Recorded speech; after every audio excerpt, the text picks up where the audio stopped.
Salut à toutes et à tous, bienvenue pour le 4e épisode du podcast Ma Ligue 2 avec notre partenaire Winamax. Pas de Lionel Messi pour fouler les pelouses de Ligue 2 cette semaine, mais évidemment beaucoup de choses à dire sur la 3e journée qui vient de s'écouler.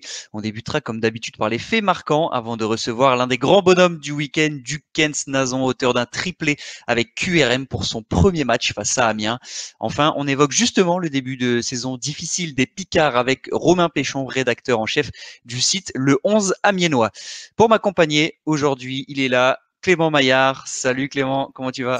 Impeccable Dorian. Et puis pourquoi avoir besoin d'un Messi quand on a un Dukens Nazon qui nous met un tel triplé, parce que le triplé est beau en plus, donc bon, Messi, mais non, c'est pas grave. C'est très bien avec Nazon, quoi, clairement. Exactement, on se régale en Ligue 2 aussi. C'est vrai que les clubs peuvent pas s'offrir des Lionel Messi, mais ils ont des idées et ils vont chercher des super joueurs et on en parlera justement avec Dukens tout à l'heure dans la deuxième partie de l'émission. On entame tout de suite avec les faits marquants de la 3e journée. Qu'est-ce qui a retenu ton attention, Clément? Et ben moi, les buts à la dernière minute, il y a eu 3 matchs qui se sont décidés dans les dernières secondes, les derniers instants. Il y a eu le nul de Rodez à Dijon. 1-1 et à 94e avec une belle frappe croisée du gauche de Ouamou, je crois, ouais, c'est ça. Il y a New York qui va s'imposer à Dunkerque, voilà, dans un duel de concurrents pour le maintien. Bon, même si on peut toujours imaginer qu'un club va plus haut ou autre, mais voilà, c'était un duel pour le maintien. Et puis Sochaux qui s'impose à Caen sur un superbe but de Virginius qui est sorti malheureusement blessé après avec une passe de la tête assez quand même délicieuse de Weisbeck. Donc 3 buts qui font la décision. Et puis à chaque fois, il y a une sous-thématique, c'est que la Ligue 2 va être dense. Voilà, ça va être disputé jusqu'à la dernière seconde et à une minute. Il y a Sochaux, c'est quand même un bon coup à Caen par rapport au début de saison. Dijon, qui craque, voilà, à nouveau une contre-performance, même si c'est quand même un point de prix, mais bon, ça avance pas à grandes enjambées. Et puis c'est pareil, New York qui va gagner à Dunkerque, c'est pas mal quand même de se choper 3 points à Dunkerque. Sait-on jamais, tu l'as évoqué la semaine dernière, 3 points, ça peut faire la différence à la dernière, à la 38e journée. Donc c'est assez intéressant quand même, ces buts à la dernière minute, et puis ça préfigure d'une Ligue 2 qui va être mais disputée comme jamais, quoi. Ouais, le scénario de Caen-Sochaux, en plus, c'était le match d'ouverture, Ouais. donc en décalé, absolument incroyable. Avec d'ailleurs la superbe égalisation d'Untonji qui met une frappe Ouais. en lucarne à la 90e. Voilà, on se dit, Caen a fait le plus dur, a réussi quand même à égaliser. Et puis sur le coup d'envoi, le relâchement, comme ça Ouais. arrive parfois, relâchement fatal après le coup d'envoi. Et Sochaux qui a eu le mérite d'y croire jusqu'au bout. Et effectivement, Sur le coup ce beau but d'envoi. d'Alain Janus. Donc tu as raison de mettre en avant ces fins de scénario. D'ailleurs, Dijon, ouais, pour revenir un peu plus sur Dijon aussi, c'est peut-être l'un des autres faits marquants, Clément. La victoire leur tendait les bras jusqu'à la 94e minute, même si dans le contenu, c'était pas encore du grand Dijon, Ouais. ça aurait quand même soulagé à la fois les joueurs, les staffs et puis les supporters de quand même lancer la saison avec une victoire. Or là, cette égalisation, elle a quand même pas mal le goût de défaite, non? Qu'est-ce que tu en penses?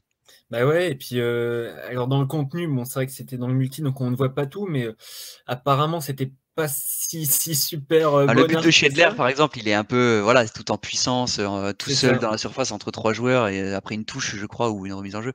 Donc, Ouais, c'est ça, ouais. bon, c'est pas encore Ce que du j'allais grand dire. Dijon, quoi.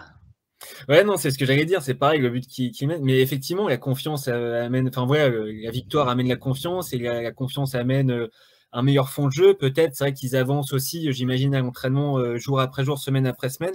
Et là, pour le coup, c'est à nouveau un petit coup d'arrêt. C'est vrai que ils auraient eu les 3 points, ils se seraient dit, bon, c'est déjà 3 points. Allez, c'est bien, on a lancé la saison. Et puis, tu joues plus relâché. Et au final, ouais,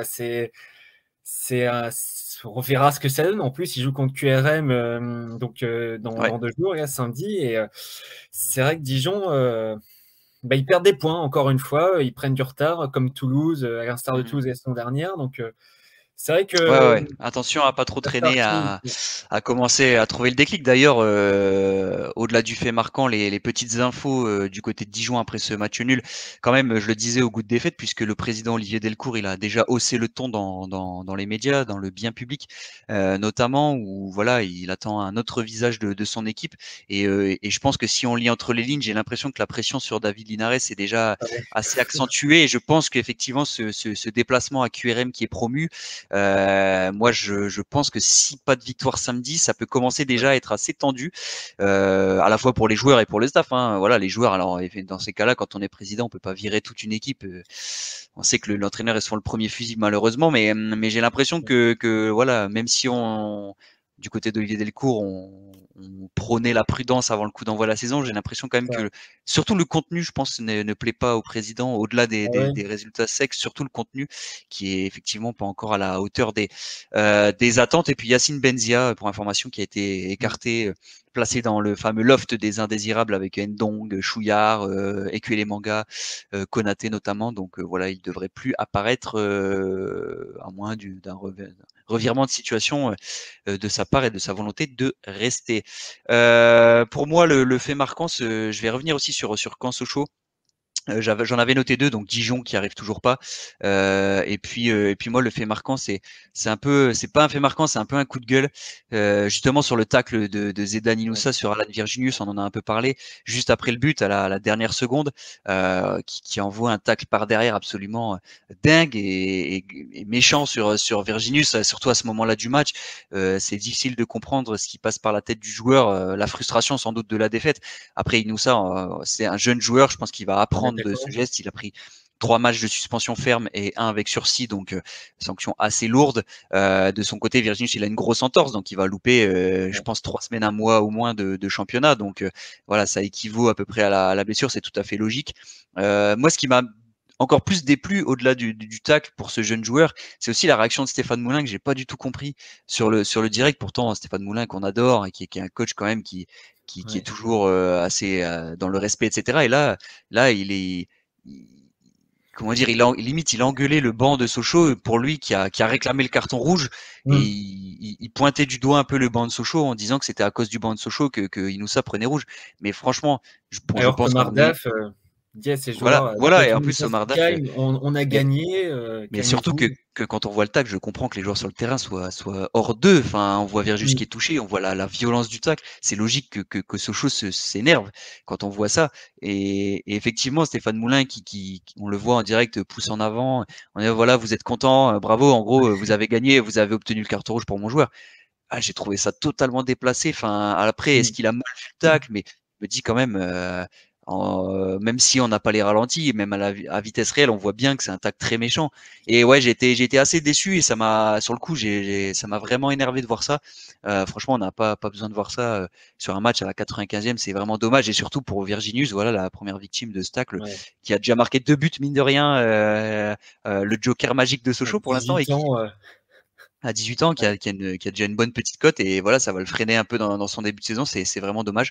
Donc voilà, petit coup de gueule par rapport à ça. Et puis on va terminer aussi sur autre chose, une autre information assez importante, Clément, du côté de Toulouse.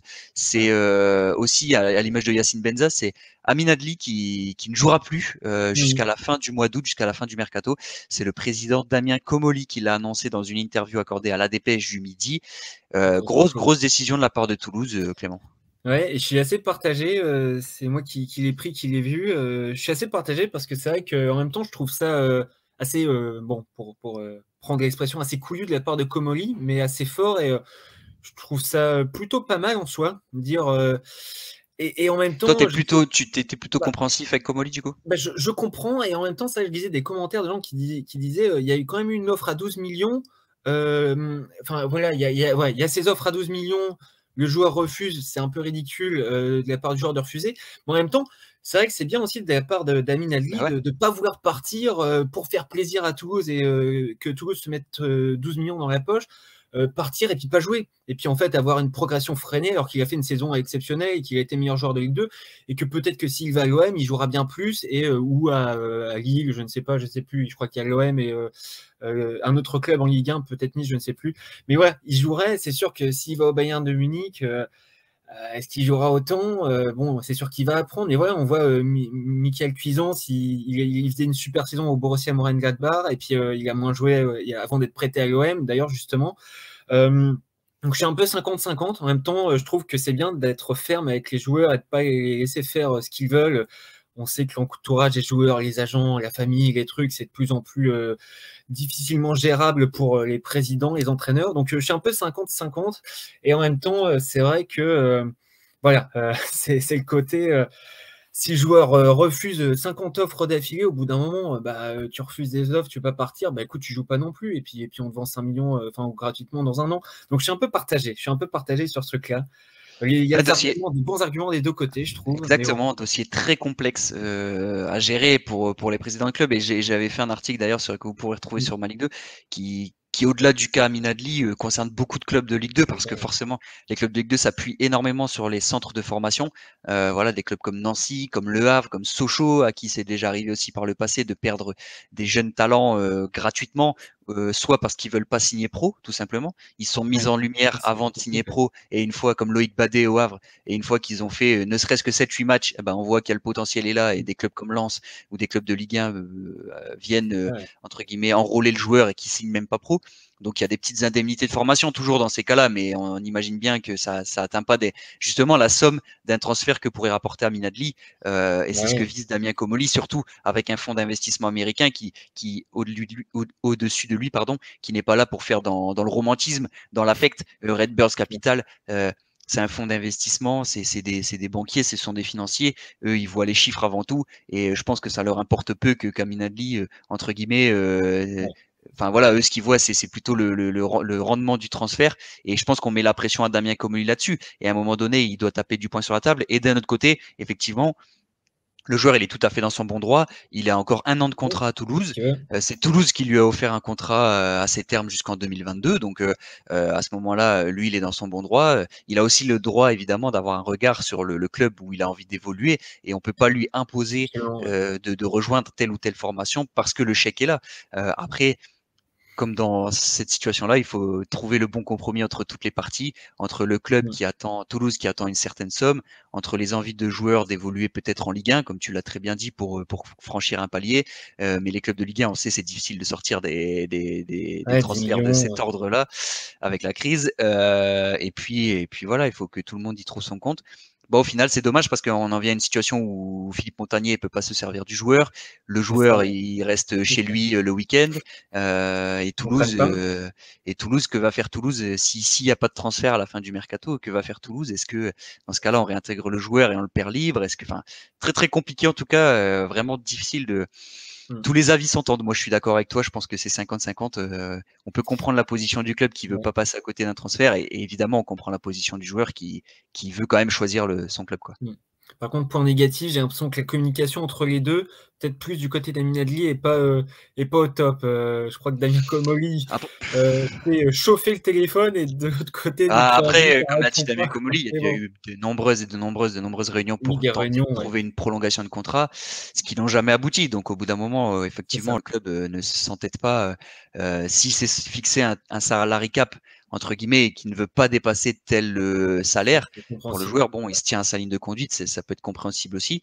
Donc effectivement, mais je pense que là, oui, les relations doivent être un peu tendues, même si, encore une fois, il faut souligner l'attitude exemplaire d'Amin Adli sur le terrain, parce qu'à chaque fois qu'il a dû jouer, que ce soit déjà la saison dernière, que ce soit le premier match contre Ajaccio, jusqu'à la dernière minute, et puis à fond, on voyait ses courses, il était à fond, le mec. D'ailleurs, il prend un carton rouge parce qu'il est complètement investi, et il veut encore à la 95e aller chercher le ballon.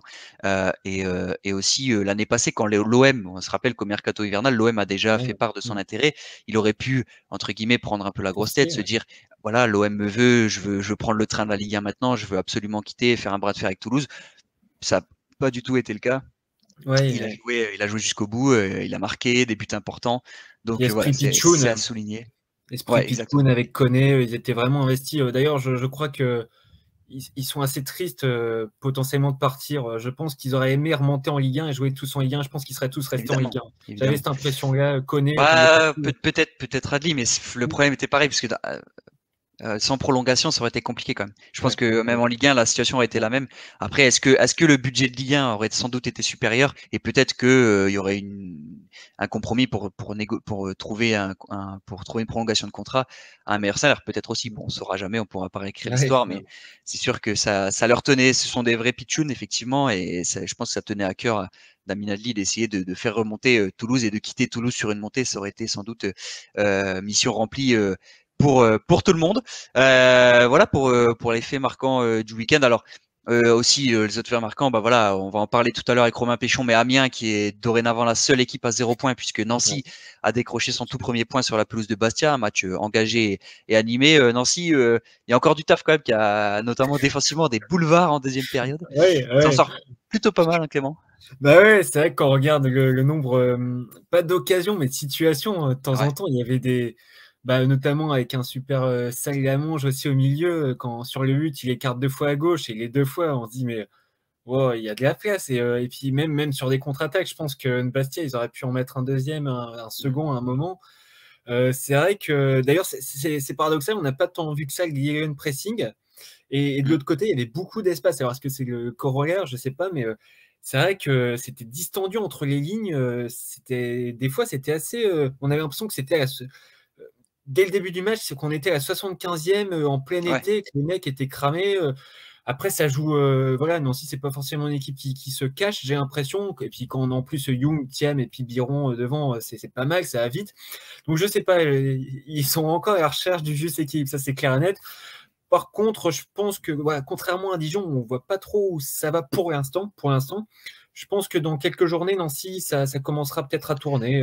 En fait, on sent l'idée de Daniel Schendel, mais effectivement, on sent que les joueurs n'ont pas encore tous les automatismes et n'ont pas encore, surtout tous ensemble, comme le disait très bien Mamadou Thiam après le match sur Beansport, il disait le problème de ce système-là, c'est que si certains ont un peu peur d'aller presser très haut et reculent, en fait, ça crée un bloc complètement distendu. Ça fait des boulevards comme on a pu le voir 4-5 fois. Et effectivement, Bastia a manqué de pression. Le jeune Kenny Najera, prêté par le PSG, qui est rentré à la pause, qui a fait une très belle entrée, qui a pris la profondeur, qui a bien bougé la défense. Mais par contre, c'est dommage dans le dernier geste.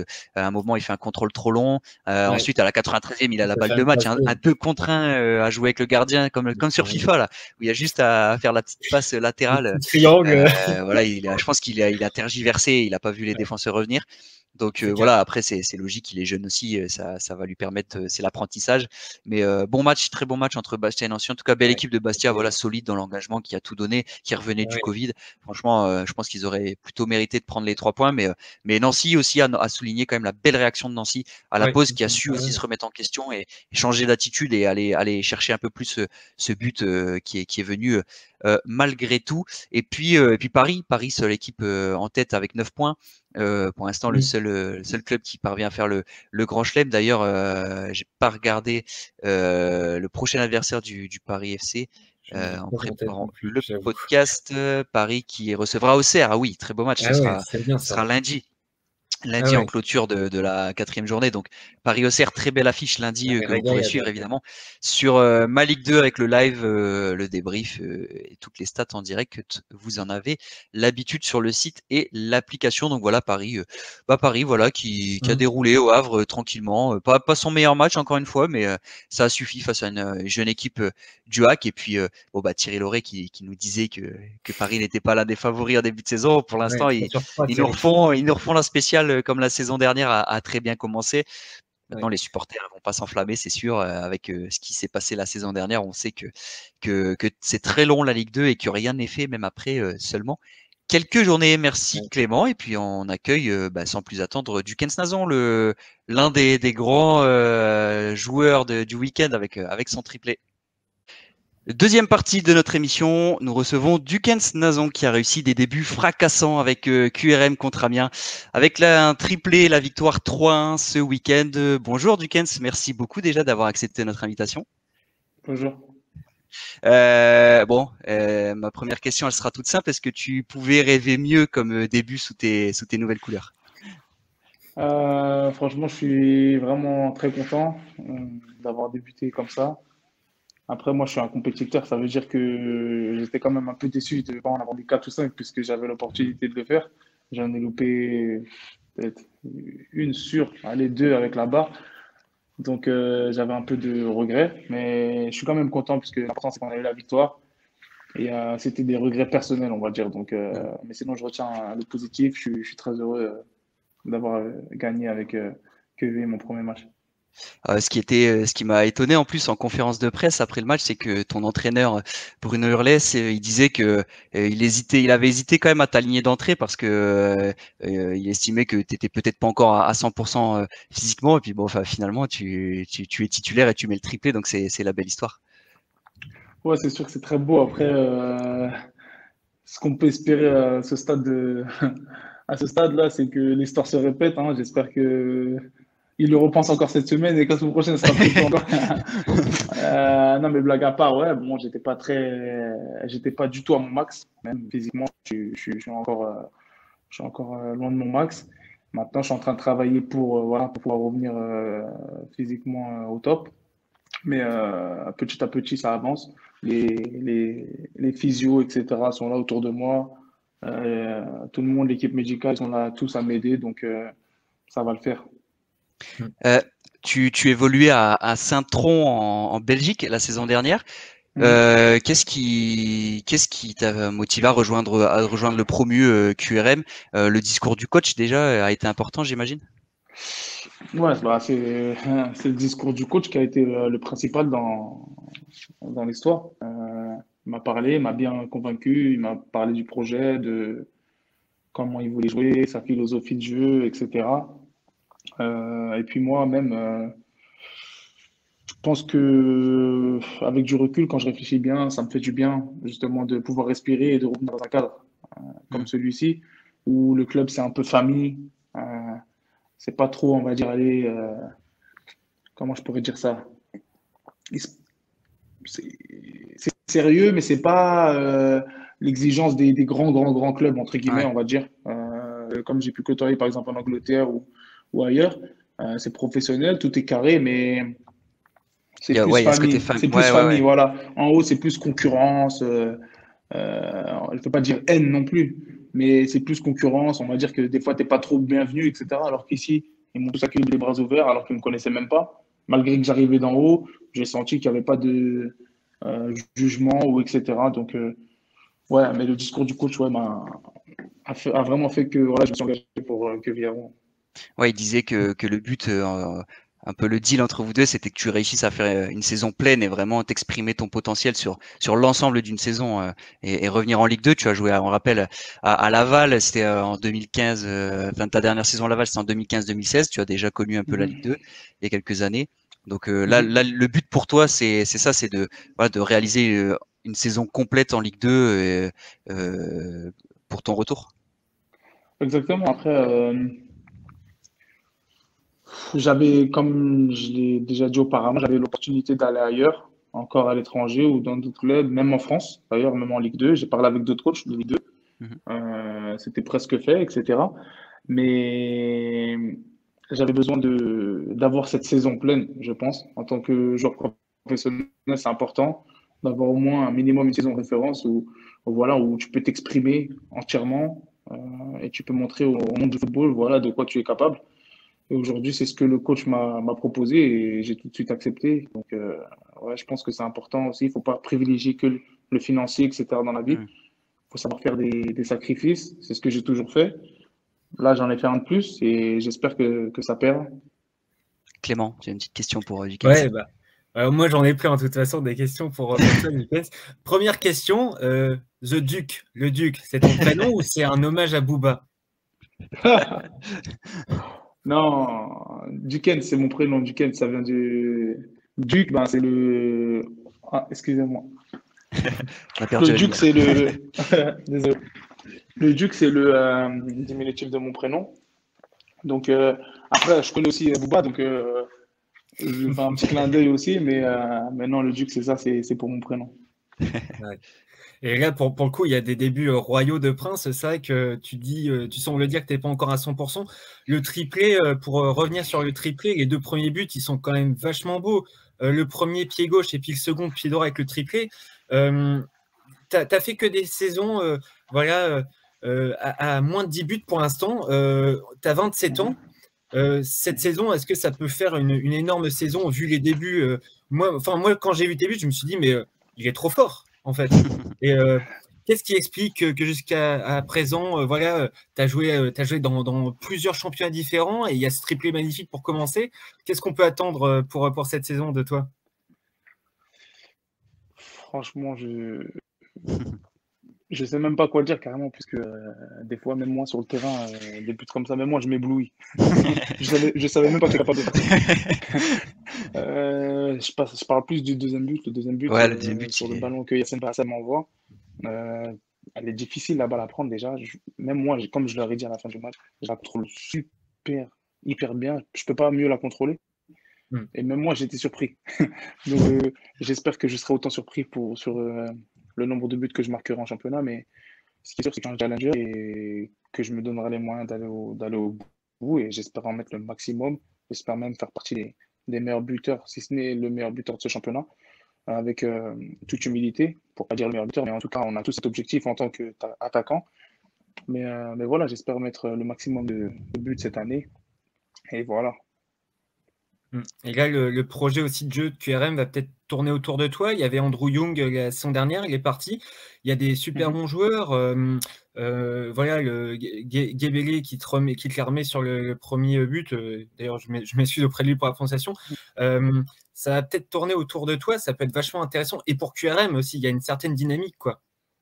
Ouais, bien sûr. Après, je sais pas si ça va tourner autour de moi. Mais en tout cas, mes coéquipiers, j'espère en tout cas, je sais pas si en une prestation, ils sont au courant qu'ils peuvent compter sur moi, mais en tout cas, ils peuvent compter sur moi cette année. Après, on a des joueurs très talentueux comme Gustavo, Sangaré. Moi, c'est quelqu'un qui m'a plu directement quand j'ai vu son jeu, etc. Mais parce que surtout, je connais son histoire, ça allait très vite. Donc, c'est des joueurs ouais, voilà, qui ont du ballon. Et il y a d'autres joueurs très techniques aussi autour, Manuel Barassa, etc. On a un C'est groupe vrai. qui est pas mal. Ouais, on a un groupe qui est pas mal. Donc, je pense que ouais, cette année, il y aura des surprises. Maintenant, c'est à nous de rester réguliers et de montrer qu'on est capable. Franchement, comme je le dis tout le temps, la plupart du temps, à mon avis, à part quand il y a des écarts, mais vraiment différents, dans un match, ça se joue, je pense, au respect de l'adversaire. Mm. C'est-à-dire que si tu respectes ton adversaire, tu pars direct en mode ouais, tu vas jouer contre Toulouse, c'est Toulouse, mais ça ne veut rien dire. Ils ont deux bras, deux jambes. Mm. Donc, si on les respecte dans ce sens-là, chaque adversaire, eh ben, je pense que ça devrait le faire et on pourra faire de belles choses cette année.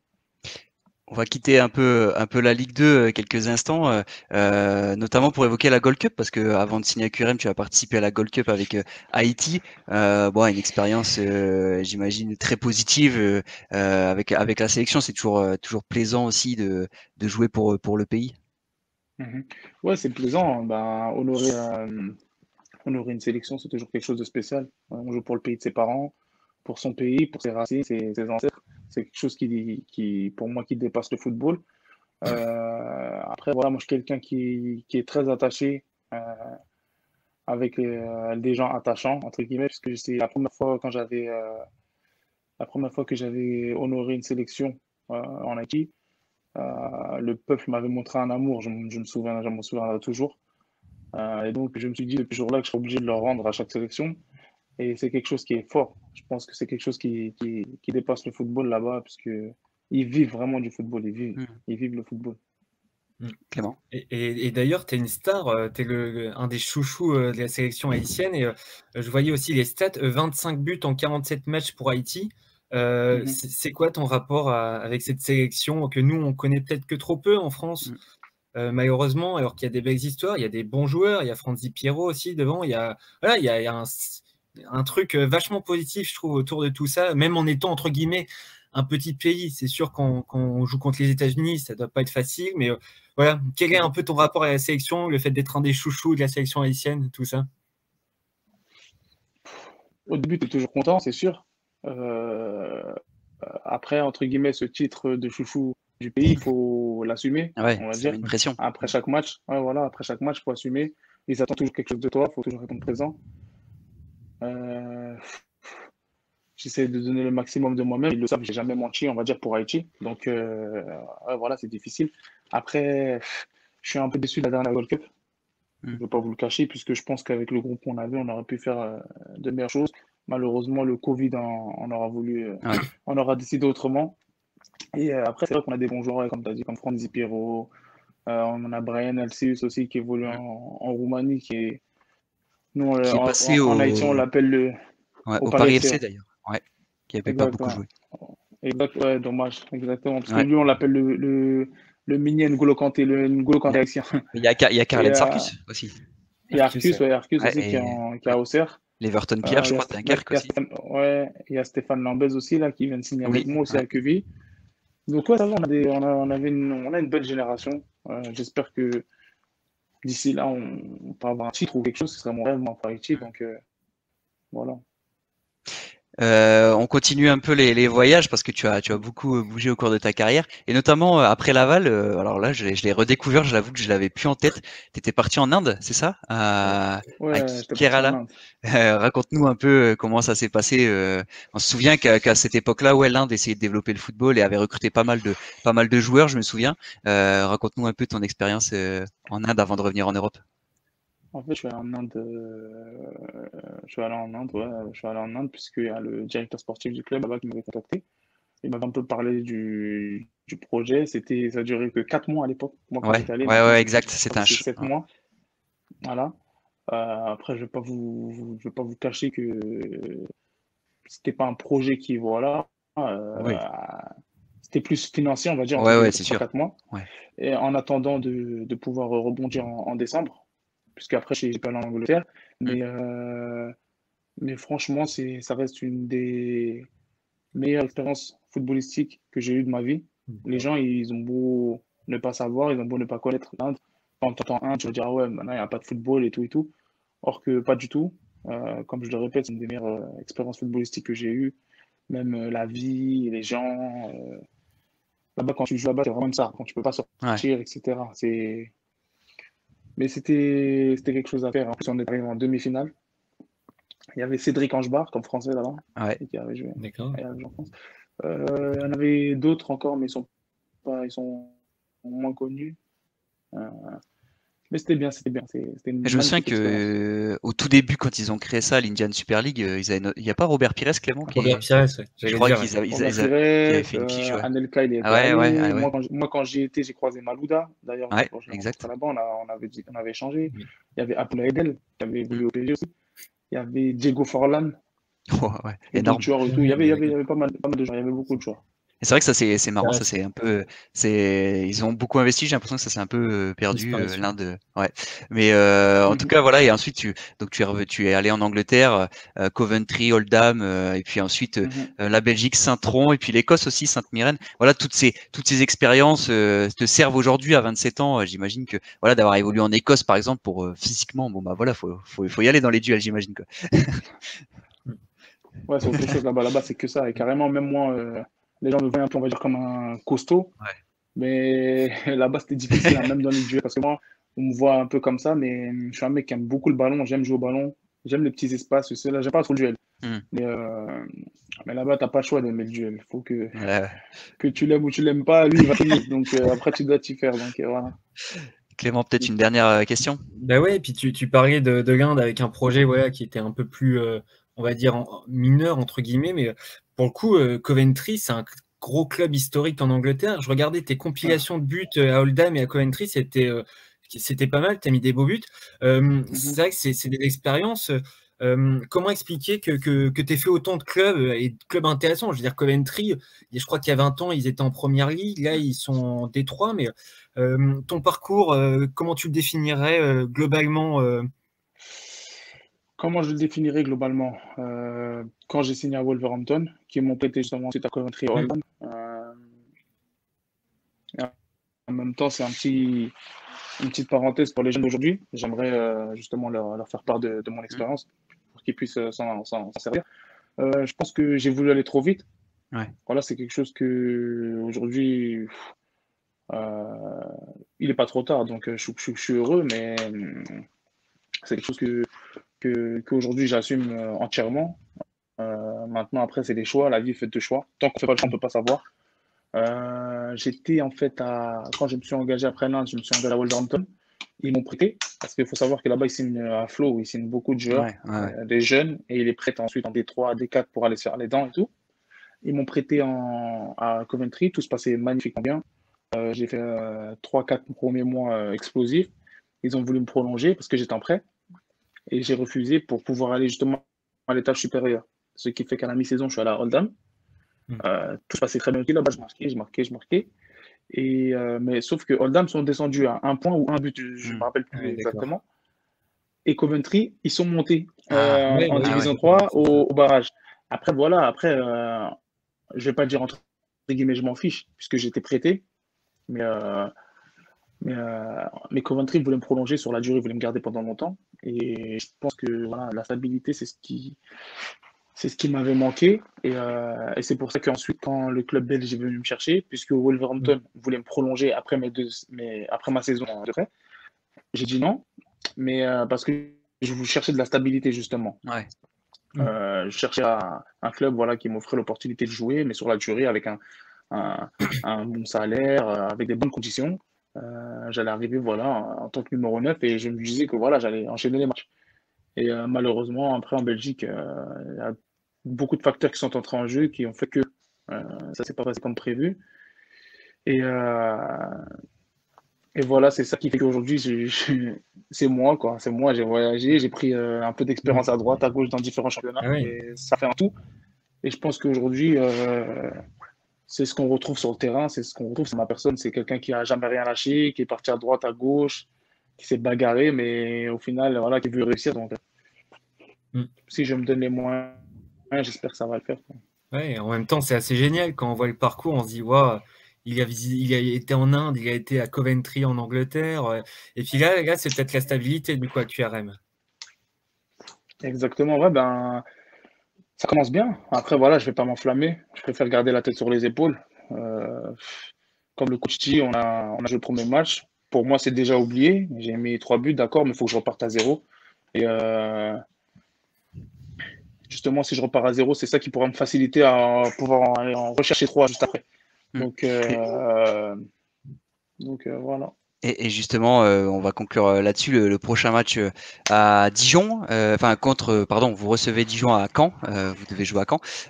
Dijon, c'est présenté, justement, tu parlais de Toulouse tout à l'heure. Dijon, présenté en début de saison un peu comme l'un des favoris parce qu'ils descendent de Ligue 1 avec un gros effectif. Comment tu sens ce match? Toi, tu vas arriver en confiance avec tes 3 buts, mais comment tu sens un peu ce match contre Dijon? Après, comme je le répète, voilà, on prend ça match par match. Je sens rien du tout, moi. Je sais que chaque match a sa vérité, comme je le répète. Et chaque match a sa vérité. Et désolé, parce qu'il y a mon petit là derrière. Il n'y a pas de souci. Voilà, donc je dis, je le prends comme un match. Voilà, comme. Envie d'enchaîner, forcément, ouais. Ouais, exactement. C'est sûr que j'ai envie d'enchaîner. Je vais pas le cacher. Maintenant, après, ce sera à nous de faire une bonne performance et de montrer qu'on a aussi notre mot à dire dans ce championnat. Mais il faut savoir qu'on n'a peur de rien et qu'on va aller chercher les buts comme les victoires à chaque match. Et voilà. Bon, merci beaucoup. Franchement, c'était hyper intéressant de parler de tout ça, de tes débuts, de ton parcours. On a appris beaucoup de choses et on souhaite évidemment à QRM et puis à toi la meilleure saison possible en suivant vos performances semaine après semaine. Merci beaucoup, Jukens, vraiment. Merci à vous. On attaque la dernière partie de l'émission et on accueille Romain Péchon, rédacteur en chef du site Le 11 Amiénois qui suit toute l'actualité du club Picard. Salut Romain, merci beaucoup d'avoir accepté notre invitation. Salut Dorian.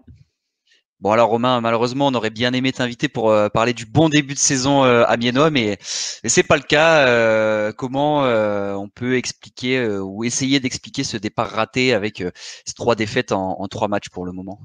Malheureusement, c'est un peu toujours les mêmes problèmes du côté de l'AMISC. Ça débute au recrutement, la politique de recrutement qui tous les ans pose les mêmes soucis. On attend souvent trop longtemps pour recruter. Alors cette année, on peut l'entendre avec les conséquences du Covid, les droits télé. On voit que beaucoup de clubs attendent encore un peu, mais le souci, c'est que du côté d'Amiens, on a perdu des joueurs cadres qu'on n'a pas remplacés. Alexis Blin, le capitaine qui est parti en Italie, la défense centrale qui était l'un des seuls motifs de satisfaction la saison dernière, qui a encore évolué avec Mola Wagué qui est reparti à Nantes en prêt, avec Nicolas Opoku qui est blessé jusqu'au mois de février.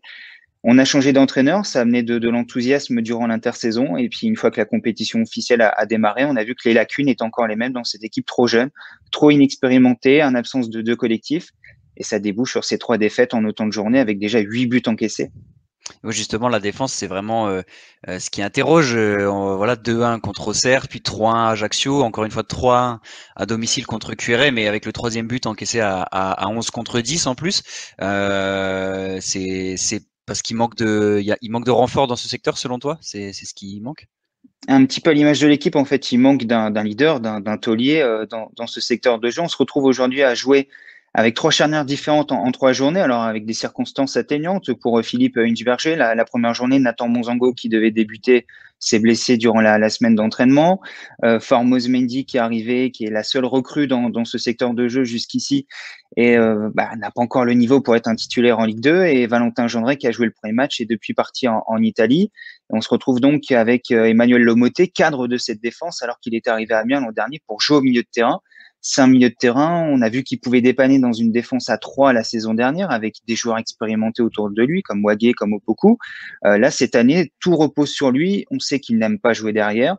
On sait que c'est également un garçon qui, psychologiquement, peut avoir des hauts et des bas. Pas forcément d'une très grande stabilité. Aujourd'hui, on lui fait mettre beaucoup de responsabilités sur les épaules en disant notre patron défensif, c'est Emmanuel Lomoté. Et ça ne suffit pas. Et ça explique aujourd'hui les difficultés d'Amiens. On a changé le latéral gauche avec Arounassi qui est arrivé de Dunkerque, qui n'est pas un mauvais joueur de Ligue 2, on le sait. Mais aujourd'hui, il subit l'instabilité au sein de ce secteur défensif. Alors certains diront la charnière Lomoté-Monzango, c'est celle qui avait débuté l'an dernier de championnat, notamment lors de la réception de Nancy, mais c'était du dépannage. Nicolas Opoku est arrivé très vite derrière, avait stabilisé cette défense. Aujourd'hui, on manque clairement de tauliers au milieu de terrain en plus, puisque c'est souvent des jeunes joueurs qui jouent. On l'a vu avec Fofana, avec Lachuer, avec Aaron Gomis, qui en est qu'à sa 2e saison de Ligue 2, Arnaud Loussamba qui porte le brassard de capitaine. Et on se retrouve donc avec toute une colonne vertébrale, tout un cœur du jeu aujourd'hui qui est composé de très jeunes joueurs, qui est un peu tiré vers le bas par les performances sportives de l'Amiens SC. Il manque un grognard, à l'exception de Michael Alphonse dans le secteur défensif, mais qui est bien trop seul et qui est clairement le meilleur joueur sur ce début de saison, comme par hasard. Justement, le nouveau coach Philippe Inchberger, il a demandé en conférence de presse, il a réclamé un peu plus d'expérience. Donc ça va dans le sens de ton discours. C'est vraiment un point sur lequel il insiste depuis quelques semaines. Oui, l'expérience, c'est vital, il en faut du côté de l'Amiens SC. On sait que Philippe Inchberger avait proposé le nom de Daniel Congré, qui a signé ailleurs en Ligue 2 du côté de Dijon. On n'a pas retenu cette piste du côté des dirigeants de l'Amiens SC, estimant qu'il sortait d'une saison où il était blessé, il était même à ce moment-là, au moment où Amiens a pensé à lui encore en retour de blessure. Il n'a pas débuté la saison avec Dijon, mais on a vu que à peine une semaine plus tard, au 2e match de championnat, il était là, il était titulaire face à Nîmes. Donc ça suscite des regrets du côté de Philippe Inchberger parce qu'il cochait beaucoup de cases. C'était un défenseur expérimenté qui connaissait très bien la Ligue 1, qui avait ce profil de cadre, de capitaine en puissance, de capitaine de défense, qui peut jouer axe gauche, puisqu'on cherche également aujourd'hui quelqu'un pour jouer axe gauche, de préférence un gaucher, mais au moins quelqu'un qui a déjà joué à ce poste-là pour accompagner Emmanuel Lomoté. Et on a l'impression qu'on a laissé passer l'opportunité de Daniel Congré, et les profils sont pas nombreux sur le marché, des profils en plus qui correspondent à la grille salariale de l'Amiens SC, qui ne veut pas faire de folie pour ce type de joueur-là, alors qu'on en a fait par le passé pour d'autres joueurs qui n'ont pas donné satisfaction. Je pense à Stéphane Audet la saison dernière, qui est venu, on nous a dit c'est compliqué de recruter des joueurs en France, compliqué de recruter des attaquants expérimentés en Ligue 2, mais dans le même temps donner 60 000 € par mois à Stéphane Audet, qui a malgré tout un contrat énorme pour la Ligue 2. Donc ces incohérences-là aujourd'hui font également que tout l'environnement du club aujourd'hui se pose des questions sur où va l'Amiens SC, pourquoi là, pratiquement une semaine après la défaite contre Quevilly, en tout cas 4 jours plus tard, ce défenseur n'est toujours pas là, pourquoi ça traîne en longueur constamment, et la direction reste muette aujourd'hui, que ce soit Bernard Joannin, le président, ou John Williams, le responsable du recrutement.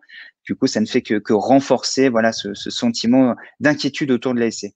Ouais, justement, tu as anticipé un peu peut-être ma prochaine question. J'allais dire, on attendait, alors on nous a dit, les dirigeants ont dit la saison dernière, comme c'était la saison de la relégation, que c'était difficile de rebondir, et c'est sûr que la Ligue 2 avait pas du tout été préparée. On se souvient du feuilleton judiciaire qui avait pas souri à Amiens, qui avait dû repartir en Ligue 2 tant bien que mal, et qui avait pas eu le temps de s'y préparer. Donc on va dire que ça pouvait s'entendre. Là, les leçons ont visiblement pas été retenues puisque le problème du mercato qu'on vient de cibler se répète encore, alors que là, Amiens savait qu'il repartait pour une année de Ligue 2. Le top 5, c'était un temps, j'imagine quand même si peut-être c'était pas annoncé haut et fort, c'était quand même, j'imagine, dans l'esprit des dirigeants. En tout cas, Amiens se devait d'être de nouveau un club ambitieux de Ligue 2. Tu penses que ça peut encore le faire, ou est-ce qu'avec ces 3 défaites là, c'est limite déjà trop tard et il faut pas trop rêver? Le top 5 a quand même été évoqué par Luigi Muladi, le Ouais. vice-président du club, lors de la conférence de presse de rentrée, de reprise, qui à la base avait été organisée pour évoquer le protocole sanitaire. On a parlé sportif également avec lui. Il a dit l'objectif, c'est d'être ambitieux, c'est de viser le top 5. Philippe Inchberger également dit, je suis pas venu à Amiens pour jouer la deuxième partie de tableau. Je suis là pour jouer comme ce que j'ai joué la saison dernière avec Grenoble. Et juste pour revenir également sur le contexte autour de cette saison, oui, c'est pas la saison dernière, il n'y a pas la relégation, il n'y a pas eu la bataille juridique. Et du coup, Bernard Jeannin avait dit, c'est la première année d'un nouveau cycle d'ambition sportive pour l'Amiens SC. On va de nouveau regarder vers le haut. Alors, les montées ne se décrètent pas, comme il le dit constamment, mais elles se construisent. Et on sera dans la première année de construction. Il faut donc faire au moins mieux que la saison dernière, où Amiens avait terminé 10e avec une saison compliquée à certains aspects, avec un changement d'entraîneur. Et il avait dit, l'effectif sera prêt à 75% pour le stage au Touquet, qui était début juillet. On est un mois plus tard et on a bien compris que l'effectif n'est pas prêt, notamment dans le secteur défensif. On l'a dit au début. Il y a 3 défaites après 3 journées. Amiens est en grande difficulté. Le climat autour du club est de nouveau extrêmement tendu, notamment en interne. Même si Philippe Inchberger essaie d'apporter beaucoup d'ondes positives, comme on le connaît, et comme il fait un peu partout où il passe, c'est quelqu'un de très serein qui ne va pas monter tout de suite au plafond après 3 défaites, qui va essayer de garder son groupe sous confiance, mais c'est pas simple. Et aujourd'hui, je vois pas trop comment Amiens peut dire on vise le top 5. Alors on a vu l'an dernier des circonstances très différentes et un potentiel, je pense, d'équipe très différent. Toulouse avait connu un début de saison un peu difficile avec 2 défaites d'entrée de jeu, si je me trompe pas, contre Dunkerque et contre Grenoble, justement, Ouais. de Philippe Inchberger, avec beaucoup de buts encaissés.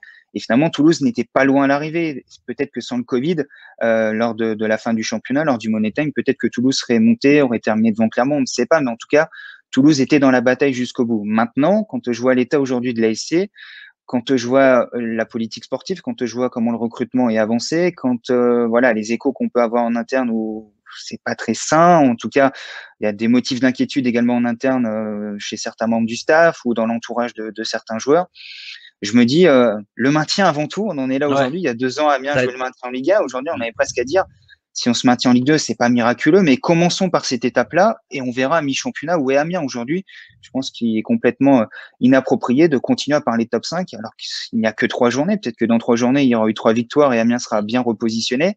Mais quand je vois le calendrier, Guingamp, Sochaux notamment, lors des 2 prochaines rencontres, voilà, c'est pas simple. Faut déjà mettre fin à l'hémorragie de défaite, déjà essayer de se rassurer un petit peu avant de parler d'objectifs.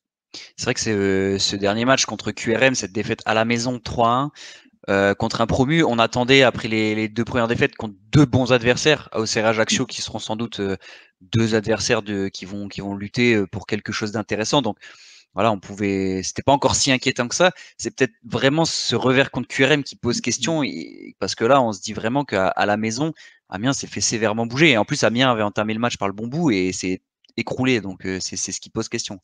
C'est la défaite qui fait tâche, sans faire offense à QRM, mais c'est un promu, le plus petit budget du championnat. Amiens répétait constamment quand il était en Ligue 1 qu'il était l'un des plus petits budgets.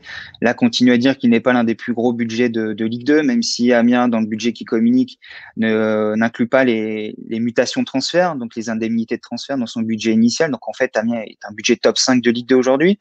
C'est une équipe qui n'avait pas joué le week-end précédent, qui pouvait potentiellement être en manque de rythme en ce début de saison, qui venait seulement d'avoir ses renforts, dont Duquesne Snazon qui a mis un triplé, donc qui était également dans une, on va dire, une position un peu incertaine au moment de venir à Amiens. Amiens ouvre le score, Amiens se met dans de très bonnes dispositions dans ce type de rencontre.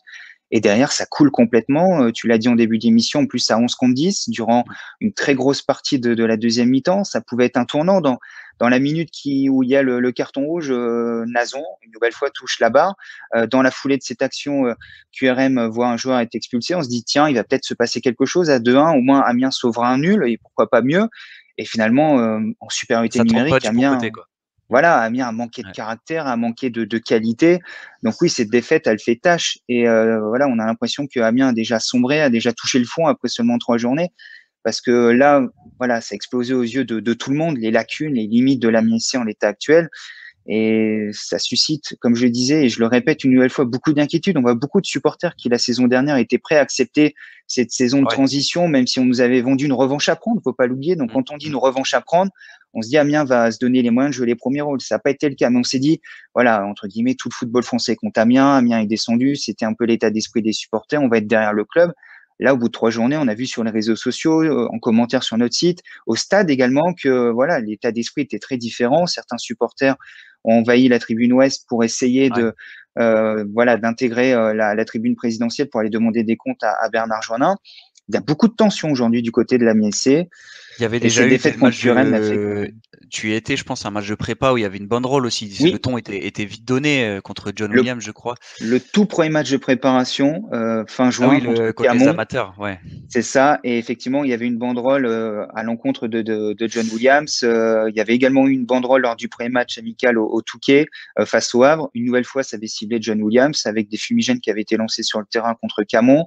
Il y a eu une rencontre entre les supporters de John Williams et Bernard Joinin justement au Touquet lors de ce deuxième match, puisque John Williams était présent. On avait essayé de rassurer les supporters en disant ne vous inquiétez pas, des recrues vont arriver, le latéral gauche on termine. C'était Glodien Gonda à ce moment-là, finalement qui n'est pas venu. On avait également évoqué le cas d'Aliou Badji en disant il y a un attaquant qui a mis 42 buts en Ligue des Champions qui va arriver. On n'avait pas précisé que c'était la Ligue des Champions africaine notamment. Et Bernard Joinin avait eu cette phrase mythique remontée par des supporters au tout début de la discussion. Je discute avec les gens qui sont en mesure de mettre de l'argent sur la table au départ. Donc, mettez de l'argent sur la table et on discute. Entre guillemets, c'est moi le boss, c'est moi qui ai l'argent, c'est moi qui décide. Donc voilà, ça avait un petit peu tendu la discussion dans un premier temps. Et ensuite, voilà, les deux parties avaient pu échanger. Les supporters étaient repartis de ces discussions en ayant le sentiment de s'être fait entendre. Pas forcément d'être écoutés par la suite, mais au moins d'avoir été entendus. Mais voilà, on en est un mois plus tard aujourd'hui et en fait, on en est presque au même stade. Et c'est ça qui inquiète du côté de l'AMISC. On a l'impression qu'on est reparti pour une nouvelle saison de galère, alors qu'il y avait de l'enthousiasme suscité par la préparation, l'arrivée de Philippe Inchberger, qui est un entraîneur qui connaît très bien la Ligue 2, qui est arrivé avec beaucoup de certitude, avec le charisme qu'il peut avoir. Vous le connaissez très bien du côté de ma Ligue 2. Des matchs de préparation à Amiens avaient beaucoup marqué, avec un trident offensif, Tolo, Diakabi, Akolo, qui avait montré de bonnes choses. On s'était dit, tiens, au moins, il y a une petite flamme, même si on avait déjà vu les lacunes défensives, même si on savait que cette équipe n'était pas complète. Et en fait, tout s'est écroulé à la mi-temps contre Auxerre. Amiens mène contre Auxerre à la mi-temps lors de la première journée, en faisant plutôt une bonne première mi-temps. Et depuis les mi-temps, les matchs s'enchaînent et ça va de mal en pis. Amiens ne cesse de régresser, en fait, alors que ça devrait être dans l'autre sens. C'est ça qu'on a un petit peu de mal à s'expliquer. Même Philippe Inchberger, samedi soir, était groggy après ses défaites contre Turin. C'est peut-être dans la tête maintenant que les joueurs vont commencer à douter. Malheureusement, on sait que les spirales négatives, on sait quand elles commencent, on sait jamais quand elles se terminent. C'est très difficile pour les joueurs et pour n'importe quelle équipe, même une équipe des fois. On l'a vu pour le Paris FC, par exemple, la saison dernière, qui avait commencé sa saison en boulet de canon et qui à un moment donné a douté, s'est mis à douter. Et c'est vrai que pour chasser ce doute, ça peut prendre même dans les très très bons effectifs parfois du temps.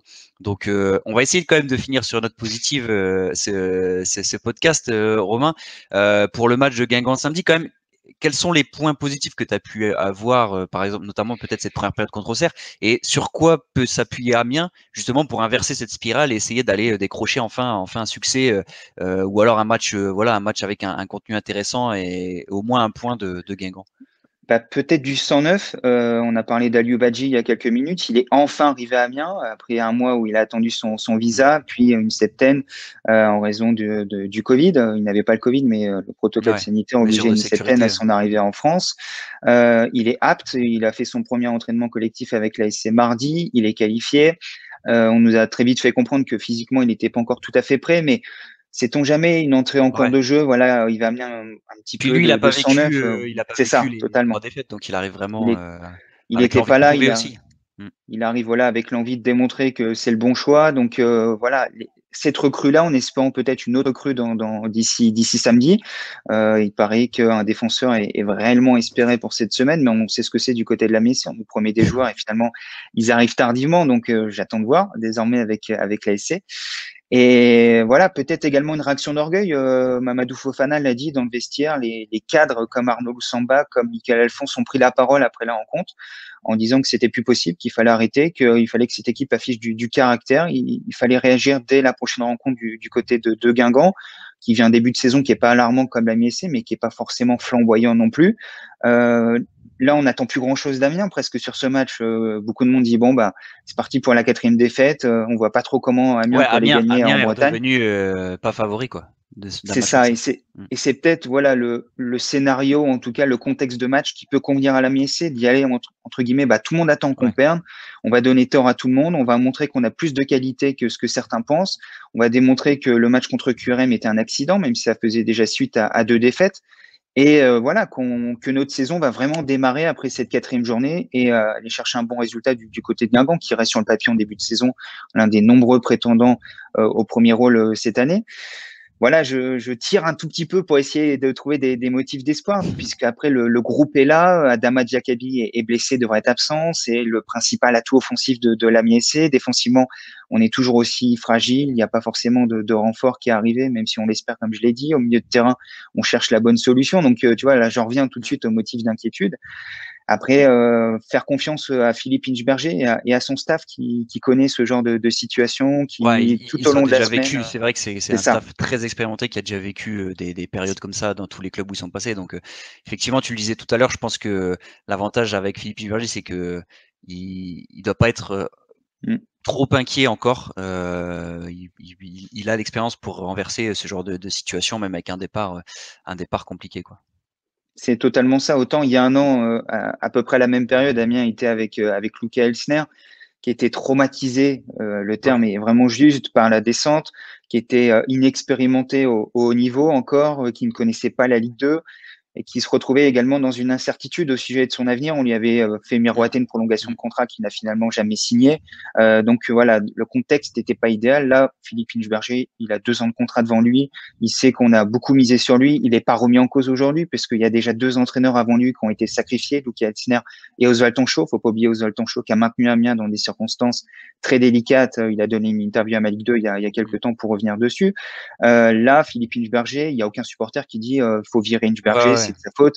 Il n'est pas ciblé aujourd'hui, donc lui il peut travailler dans une certaine sérénité. Il est avec son adjoint Francis de Persin, qui a beaucoup parlé aux joueurs ces derniers jours, qui est très proche d'eux, qui a essayé de ramener de la sérénité chez Mmh. ceux qui peuvent douter. Donc voilà, ce climat de confiance là, le staff essaie de le préserver, essaie de le retrouver au moins.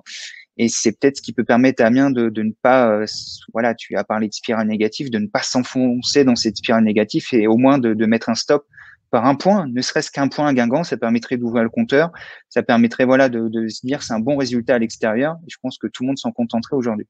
Bon, eh ben Guingamp-Amiens, 19h samedi pour la 4e journée de Ligue 2. Merci beaucoup Romain, c'était hyper intéressant et même passionnant d'échanger autour d'Amiens. C'est vrai que toi qui suis le club tous les jours, tu peux encore mieux rendre compte de ce qui se passe un peu sur le terrain et en dehors. Évidemment, toute l'actualité d'Amiens, donc je le disais en introduction, vous le retrouvez sur le site Le 11 Amiénois. Et puis petite nouveauté Romain cette saison, le 11 Hauts-de-France, et vous élargissez un peu le champ avec en Ligue 2 Dunkerque et Valenciennes, et puis en Ligue 1 Lens et Lille, je crois, c'est ça? C'est tout à fait ça, oui. Et merci d'en parler. Le 11 de France qui est né durant l'intersaison, justement pour couvrir tout le foot professionnel dans les Hauts-de-France. Et en Ligue 2, tu as parlé notamment de Dunkerque et Valenciennes en ce qui vous concerne. Donc toute l'actualité également quotidien de ces 2 clubs. Très poussé déjà sur Valenciennes, où ça se passe très bien, que ce soit avec les supporters, avec le club.